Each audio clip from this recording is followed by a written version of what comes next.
एक समय की बात है। एक घना और हरा भरा जंगल था जिसमें ढेर सारी जानवरों की जातियां बसी हुई थीं। जंगल में दो प्रमुख मित्र थे। बंटी नाम का एक शेर और मोती नाम की एक छोटी सी खरगोश। दोनों के बीच एक अजीब सी दोस्ती थी। शेर जैसा ताकतवर और खरगोश जैसी नन्ही सी जान, ये दोनों कैसे दोस्त बने, यह जानना सभी के लिए एक सवाल था। एक दिन की बात है। बंटी शेर अपने गुफा में अकेला बैठा था। उसे उदासी महसूस हो रही थी। वह सोचने लगा। मैं तो जंगल का राजा हूं, लेकिन मुझे हमेशा अकेलापन क्यों लगता है? मेरे पास कोई दोस्त क्यों नहीं है? तभी उसकी नजर झील के पास खेलते हुए मोती पर पड़ी। मोती उछल कूद कर रहा था और शोर मचा रहा था।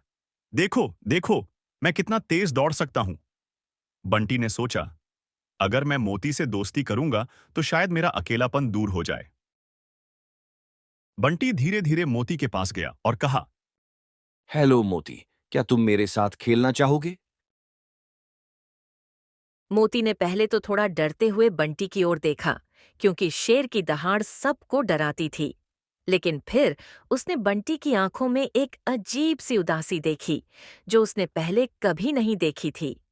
मोती ने सोचा, यह शेर कितना अकेला लगता है, शायद मैं उसकी मदद कर सकता हूँ। उसने मुस्कुराते हुए कहा। क्यों नहीं? हम खेल सकते हैं, लेकिन पहले तुम मुझे ये बताओ कि तुम अकेले क्यों हो? बंटी शेर थोड़ा चौंका और फिर उसने अपनी उदासी के बारे में मोती से कहा। मैं जंगल का राजा हूं, लेकिन मेरे पास कोई साथी नहीं है। सब मुझसे डरते हैं और मेरे साथ खेलना नहीं चाहते। मोती ने उसकी बात सुनी और कहा।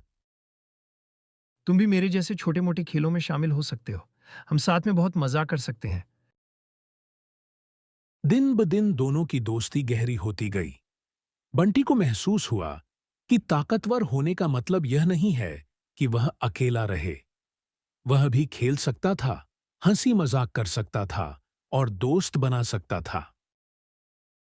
एक दिन जंगल में एक बड़ा तूफान आया।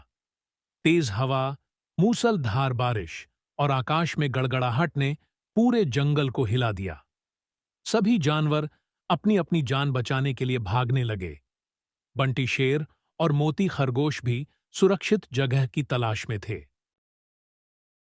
उसने मोती को अपनी पीठ पर उठाया और तेजी से सुरक्षित जगह पर ले गया। मोती ने बंटी का धन्यवाद किया। तुमने मेरी जान बचाई बंटी, तुम सच में मेरे सबसे अच्छे दोस्त हो। बंटी शेर ने मुस्कुराते हुए कहा। तुमने मुझे सिखाया कि दोस्ती में ताकत से ज्यादा दिल का महत्व है। तूफान के बाद जंगल में सभी जानवर एकत्र हुए। वे सब बंटी और मोती की दोस्ती को देखकर हैरान थे। वे समझ गए कि दोस्ती किसी भी रूप में हो सकती है और यह सिर्फ आकार या ताकत से नहीं, बल्कि दिल से जुड़ी होती है। जंगल के अन्य जानवरों ने भी बंटी और मोती से दोस्ती करना शुरू कर दिया। अब हर कोई एक दूसरे के साथ मिलकर रहने लगा और जंगल में शांति का माहौल था।